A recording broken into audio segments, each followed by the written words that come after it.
Los marineros quedaron petrificados de horror cuando se encontraron con esto en medio del océano. Durante 14 agotadores días, el barco pesquero Seaborn Hope luchó contra las implacables aguas del Pacífico, bajo el mando del capitán Leonard Pierce, un hombre curtido con una barba salpicada de canas y ojos que recordaban cielos tormentosos. La tripulación había perseguido peces esquivos a través de horizontes interminables. Cada lanzamiento de las redes solo traía restos. El combustible y las provisiones estaban peligrosamente bajos, y los hombres temían que este viaje maldito pudiera arruinarlos para siempre. Esa tarde, justo cuando la tripulación estaba a punto de regresar derrotada, su navegante, Eric Thompson, notó algo extraño a través de sus binoculares. Un tenue resplandor cambiante bajo el agua, a babor. Brillaba como un farol submarino, demasiado constante para ser solo plancton. Eric alertó al capitán Pierce, quien observó el remolino luminoso mar adentro. Aunque escasos de suministros, el capitán decidió apostar por una jugada arriesgada. Tal vez el resplandor indicaba un banco de peces raro o algo más. Ignorando la cautelosa protesta de su primer oficial, Michael Reeves, Pierce ordenó virar al oeste. Nadie a bordo había visto jamás tal resplandor, y una tensión inquietante se instaló en la cubierta. Henry Thaw, el joven mecánico de manos manchadas de aceite, logró que los motores dieran un poco más de velocidad.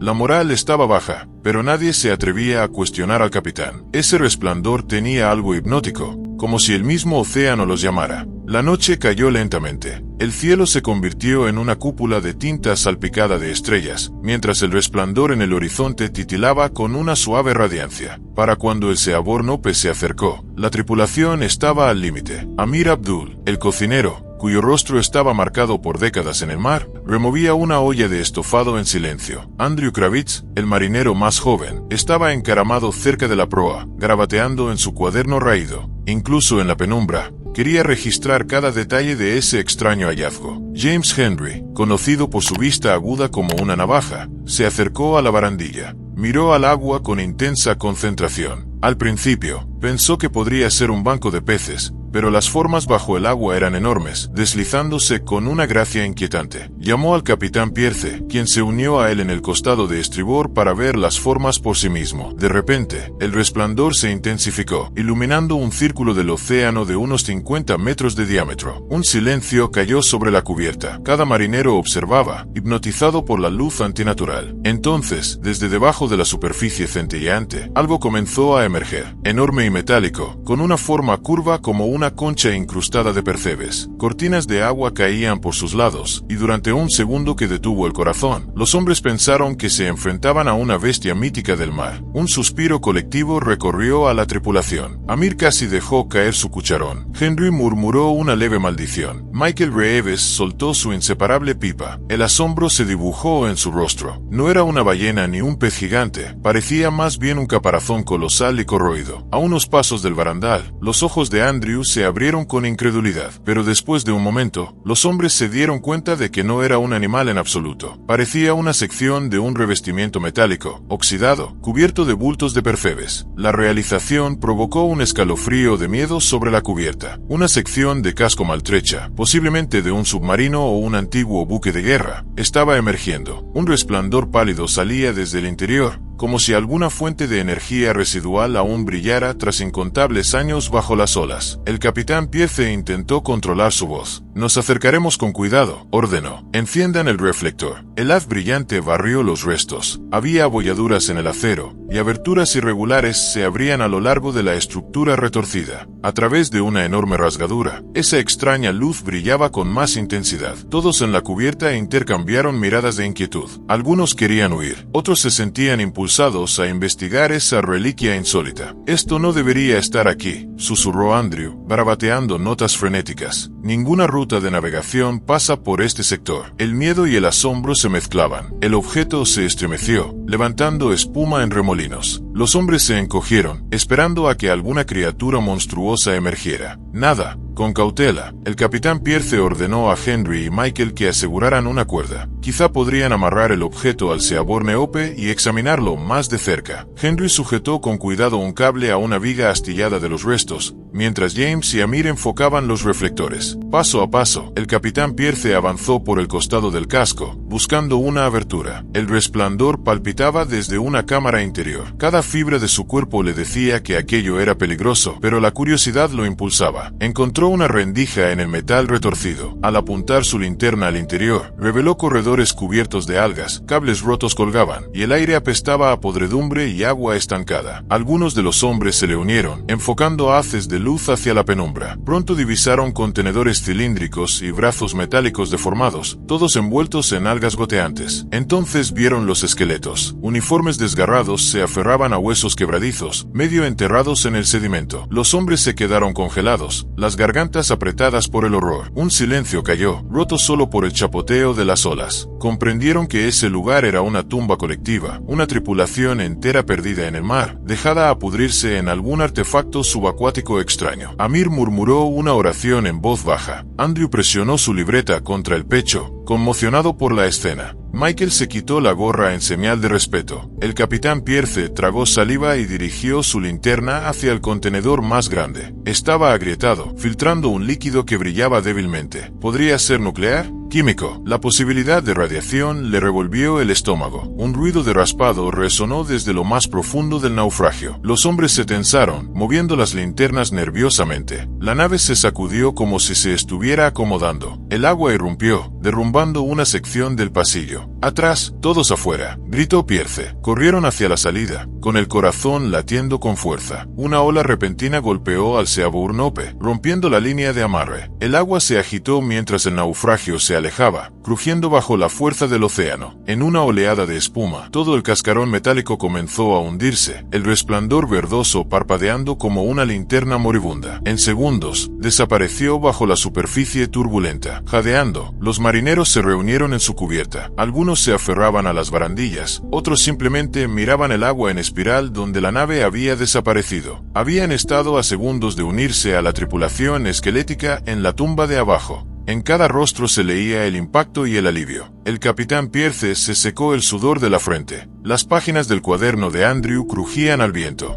¿Deberíamos anotar las coordenadas?, preguntó el joven marinero con voz temblorosa. Sí, respondió Pierce en voz baja. Informaremos a las autoridades. Nuestro trabajo no es resolver misterios como este. No podemos desaparecer con él. Con los motores rugiendo, el Seaborn Ope se alejó de aquella visión inquietante. Todos se sentían inestables, como si una capa más profunda del mundo se hubiera retirado para revelar algo de pesadilla. Durante la siguiente hora, apenas hablaron. Cada uno estaba atormentado por el recuerdo de aquellos restos y del submarino fantasmal. Finalmente, el amanecer asomó en el horizonte. La luz se dispersaba sobre las olas. El ambiente a bordo era sombrío, pero impregnado de gratitud por haber sobrevivido. Amir revolvía una olla de café en el comedor, ofreciendo tazas a manos temblorosas. Henry y James fumaban en silencio, reviviendo la escena de huesos y cápsulas rotas en sus mentes. El capitán Pierce se sentó cerca del timón, respirando el aire salado, intentando alejar la visión de aquella cámara llena de esqueletos. Se habían enfrentado cara a cara con una reliquia de alguna era olvidada, un enigma perdido en las profundidades del océano. La repentina resubmersión parecía el mar reclamando la propiedad de sus secretos. Tal vez nunca sabrían de dónde provenía aquel sumergible, ni qué misión condenó a su tripulación a una tumba acuática. La noche cayó de nuevo, pero nadie durmió tranquilo. Andrew anotó obedientemente en su cuaderno: encuentro con nave hundida, resplandor de fuente desconocida, esqueletos descubiertos. La nave volvió a hundirse, coordenadas registradas. Las palabras simples no hacían justicia al terror que sintieron. Mientras el Seaborn Ope navegaba de regreso hacia aguas conocidas, los hombres sabían que llevaban consigo una historia demasiado extraña para ser creída fácilmente, pero tenían las pesadillas como prueba. Recuerdos de ese momento en medio del océano, al ver una nave ahogada que no debería existir, iluminada por un resplandor macabro. Un momento en que el horror y el asombro colisionaron, dejándolos marcados para siempre.